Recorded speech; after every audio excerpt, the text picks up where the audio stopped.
Ce matin, une intervention d'Agnès Verdier-Molinet, qui était diffusée sur CNews, aurait pu faire une petite polémique. Ça n'a pas été le cas, l'actualité étant accaparée par l'inéligibilité de Marine Le Pen et le match France-Israël. C'est passé pratiquement inaperçu. Mais néanmoins, je pense que ça peut faire l'objet d'une news. Et là, vous êtes en train de vous dire, mais il est débile ou quoi ? La grève, ça sert à obtenir ce qu'on veut, une augmentation, des améliorations de conditions de travail, etc. Eh bien non, pas pour moi. La grève, ça sert à autre chose. On écoute Agnès. Ça va s'arrêter, on ne sait pas quand. Alors, on a un déficit public dramatique, mais alors nos syndicats de la fonction publique d'État, ils nous disent, non, on ne veut pas faire d'économie. On dépense, il faut dépenser toujours plus, s'endetter toujours plus, quitte à aller vers la crise de la dette, mais ça, en fait, ils s'en fichent complètement. Et là, on ne peut faire que le constat de cet égoïsme syndical public qui fait de la France le pays champion de l'agriculture. 128 jours en moyenne par an pour 1000 salariés en France par rapport à 17 jours en Allemagne. Les chiffres sont clairs.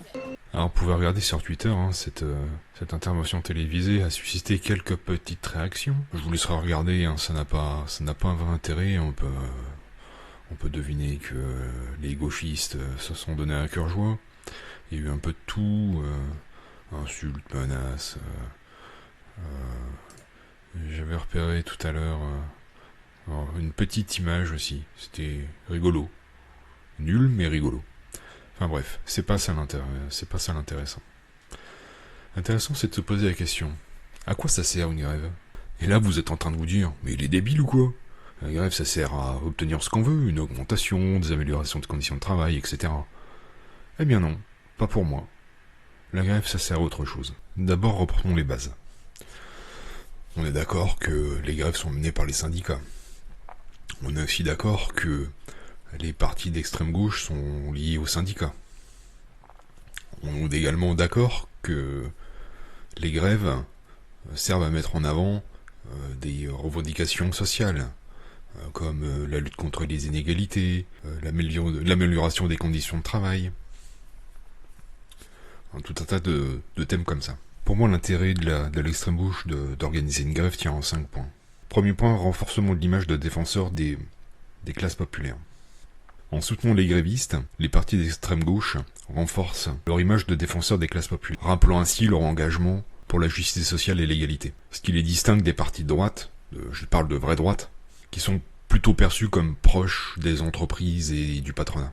Deuxième point, mobilisation de leur base électorale et élargissement de leur soutien. Les grèves permettent aux partis d'extrême gauche de mobiliser leur soutien et aussi de s'attirer la sympathie d'une classe populaire plus large. Cette population est sensible aux enjeux sociaux comme augmentation des salaires, lutte contre les inégalités, bataille pour les retraites. En s'opposant aux grèves, les partis de droite risquent de s'aliéner une partie de l'électorat populaire, ce qui offre à la gauche une opportunité d'élargir encore leur socle électoral. Troisième point, une visibilité médiatique accrue des enjeux sociaux et économiques. Les grèves bénéficient généralement d'une large couverture médiatique, ce qui permet aux partis d'extrême gauche de ramener les enjeux sociaux au centre du débat public, ce qui sensibilise les citoyens aux thèmes développés ou défendus par l'extrême gauche. Et cette visibilité suscite une prise de conscience collective et une empathie sociale qui favorise les positions de l'extrême gauche. En quatrième point, c'est l'affaiblissement des partis au pouvoir. Les grèves éclatent souvent sous des gouvernements de droite, qui sont perçus souvent comme pro-business et qui tentent de maintenir l'ordre, quitte à être accusés de porter atteinte aux droits de grève. C'est le genre de situation qui bénéficie à l'extrême gauche. Elle en tire des arguments pour critiquer les réformes, surtout des mesures d'austérité, et plaide pour une politique favorisant les droits sociaux des salariés, ce qui résonne aux oreilles de leur électorat et de leurs sympathisants. Cinquième et dernier point, la capitalisation sur le sentiment d'injustice sociale. Les grèves sont souvent associées aux revendications de justice sociale. Elles gagnent en force lors de crises économiques et d'inflation, ce qui offre à l'extrême gauche l'opportunité de plaider pour une meilleure redistribution des richesses, des augmentations de salaire et une meilleure protection sociale. En soutenant ce genre de revendications, les partis d'extrême gauche renforcent leur crédibilité auprès d'une population qui se sent souvent délaissée. Et ils profitent de cette sympathie pour asseoir davantage leur assise électorale. En conclusion, En opposant les travailleurs aux partis de droite et aux grandes entreprises, la grève permet aux partis d'extrême gauche de se positionner comme défenseurs des classes moyennes et populaires. Ils accroissent leur influence en élargissant leur base électorale et en capitalisant sur l'attention portée aux questions sociales. Donc la grève ne sert pas à défendre des hypothétiques intérêts, mais à asseoir une domination politique des partis d'extrême gauche. Alors évidemment, vous avez le droit de pas être d'accord avec moi.